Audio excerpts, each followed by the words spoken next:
BTech Computer Science Engineering second year student, and today I am here for the presentation on the topic Kruskal's algorithm. So I welcome everyone to my presentation. So the learning outcomes: by the end of this presentation, you will be able to understand the concept of minimal spanning tree. You'll also learn the breeding approach. You'll also able to arrange the edges in the increasing order of weight, that means values. And you will also consider minimal spanning tree without forming the cycles. So this will be our outline. First we will see the Kruskal's algorithm, then instances, then how it solves the problem, advantages, disadvantages, application, and then conclusion. So let's start our topic, Kruskal's algorithm.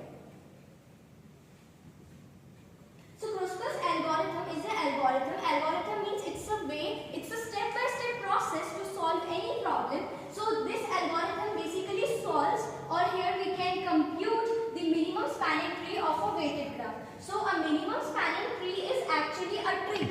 So here it's a difference between tree and graph here, because tree is in the hierarchical structure, it is in the hierarchical form. Here the root node is not directly connected to the child, that is, or either you can say that ancestors are not directly connected to the child, but in the graph there can be the connection, and here tree cannot form a cycle, but graph can form the cycle. So that's why when we will create a minimum spanning tree, we need to ensure at every step that it should not form any cycle. Okay. So now what is weighted graph here? So weighted graph is a graph in which we have assigned its values. So now let's see this graph. So here we are having A, B, C, D. So these are our 4 vertices, and this is the weight that we have given. Weight are the values actually, and the line joining between the two edges, between the two vertices is termed as edge. Okay, so you have to always remember that whenever you will create a minimum spanning tree, you always have to start with the smallest value. Now here we will create our minimum spanning tree. So this graph we have given here, and now we will create it. The next thing. Okay. So we will start creating from here. First we will make a table, and here we will write the edge and we will write the weight. So edge will be our like AB, BD, BC, AC and DC. Like this we are going to write here, and we will write its particular value. Now note that here AB and AC have same values too. So we have to include both of them. We cannot skip it. So like this we have arranged every values in the increasing order of their weights.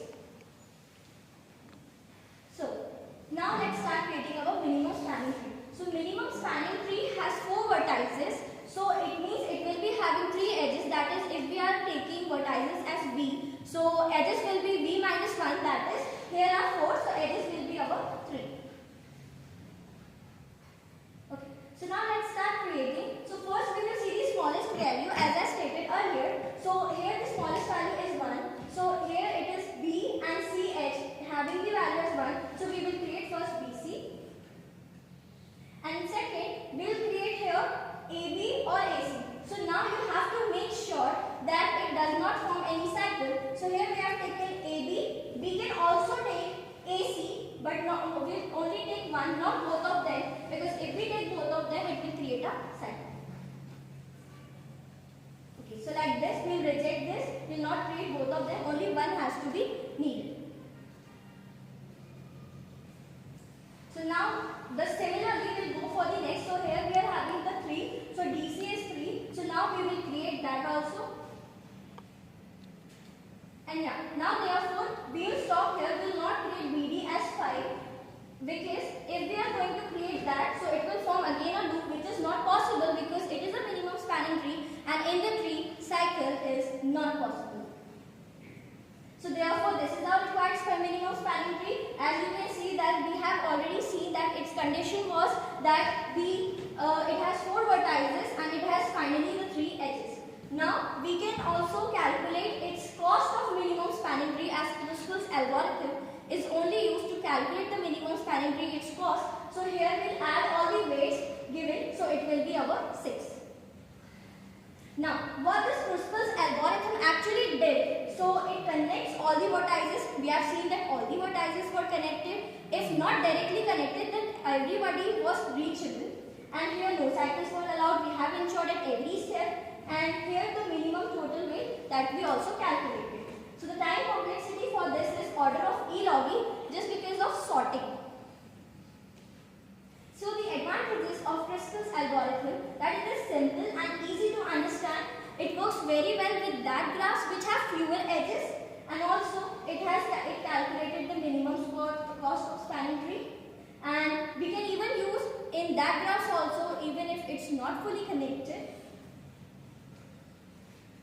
So the disadvantages of Kruskal's algorithm is that it requires the sorting of edges. So that's why therefore its time complexity was also that, because it has increased the time here, and also it is not efficient with dense graph, because if it will be having too many edges, then it's not possible for that. It may be difficult for us to create, and it also needs extra memory to store the edges, and here cycle detection also adds extra time.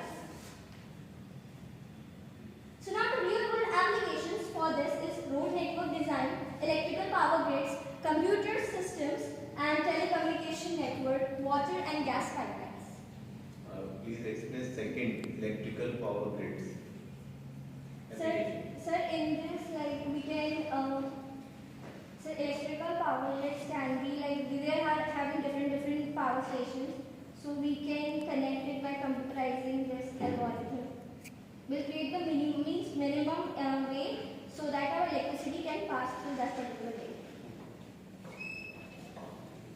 So, in the conclusion, we can say that Kruskal's algorithm was yet simple and easy, and it was the effective BD algorithm. That means it was local, means it is a local way to solve the overall problem or to find a better solution of any problem.